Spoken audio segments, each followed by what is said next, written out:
This is topic C on page 56, working with macros. If you've developed Excel workbooks for any length of time, especially if you create numerous workbooks for similar purposes, you've likely found yourself performing the same mundane tasks over and over again. Perhaps you create new financial reports every quarter or period. If so, the labels, formatting, formulas, and functions, and overall layout are likely the same each time. Or perhaps you're a project manager who uses Excel to track major milestones. The workbook for each new project likely contains a lot of the same information. Whatever the reason, performing the same tasks over and over just feels like a waste of time. If you find yourself feeling frustrated over performing the same repetitive, non-value added tasks each time you create a workbook, you're in luck.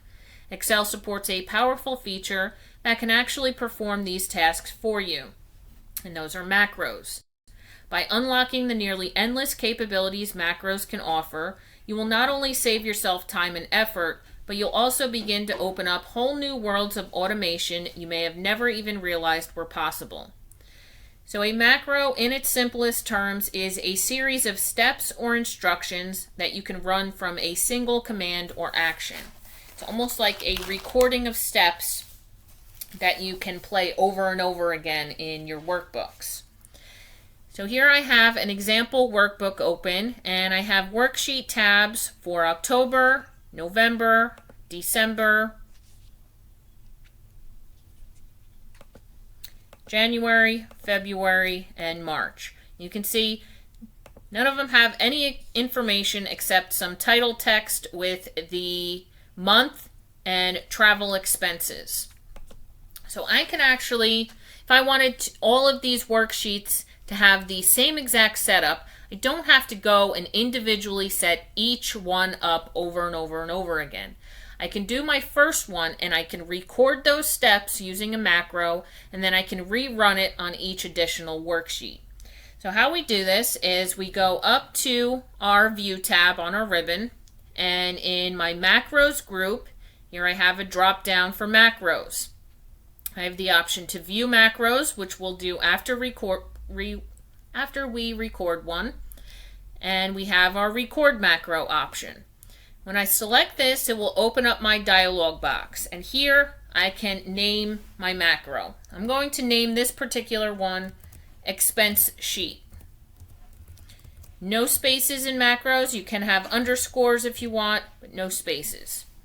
And you can assign your macro a shortcut key in order to run it. So here they automatically have the control key entered there. I'm also going to do Shift and the letter E. So my keyboard shortcut for this expense sheet macro is going to be Control, Shift, and E.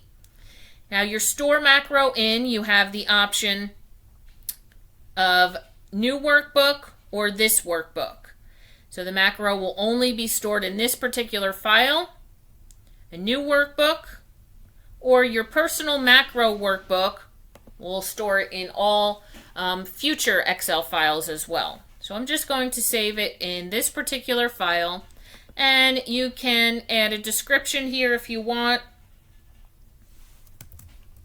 We'll do formats, monthly expense sheets.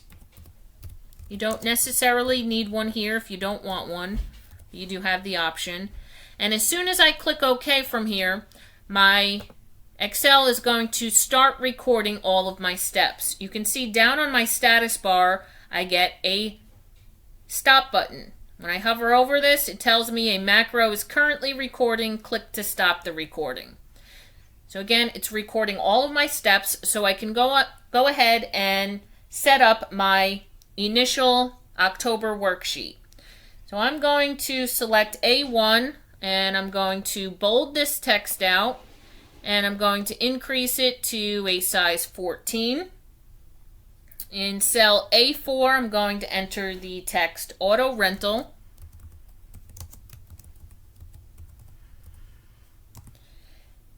A5 will do airfare.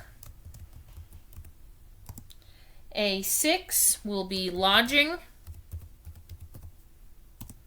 A7 food and meals. Then we'll have parking.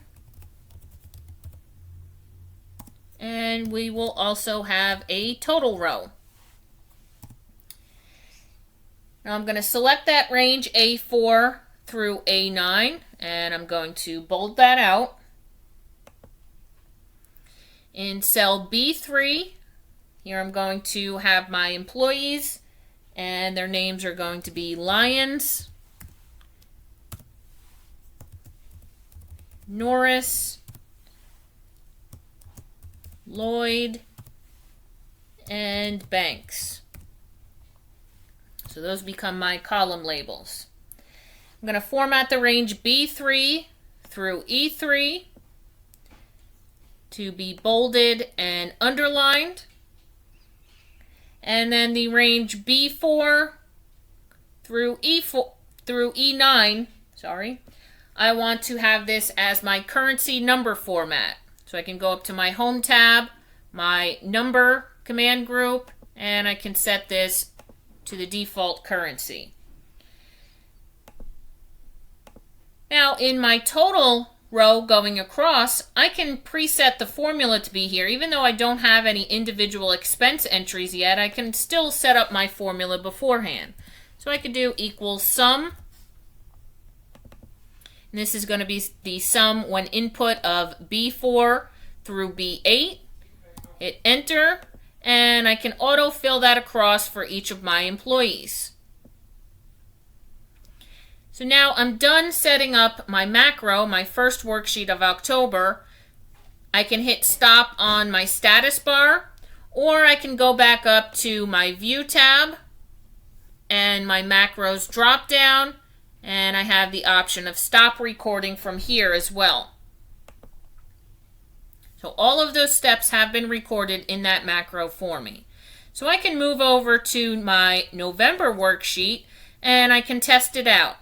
And there's two ways that you can go about running your macros. I can go back up to my View tab, my macros drop down, and view macros from here. You can see expense sheet is listed. Any macros you have available in this workbook will be listed here. You just select the one that you want, click your Run button, and voila. It takes the title text, formats it for me the way I recorded, puts all of my row column entries, my column labels. If I go ahead and input any number here, my currency format is applied, and I also have my formulas already set up for my total row as well. If I wanted to use my keyboard shortcut that we set up, that's holding down Control, holding down Shift, and the letter E runs it as well. Okay, so I can quickly set up all of these individual worksheets using the same layout in just a matter of seconds.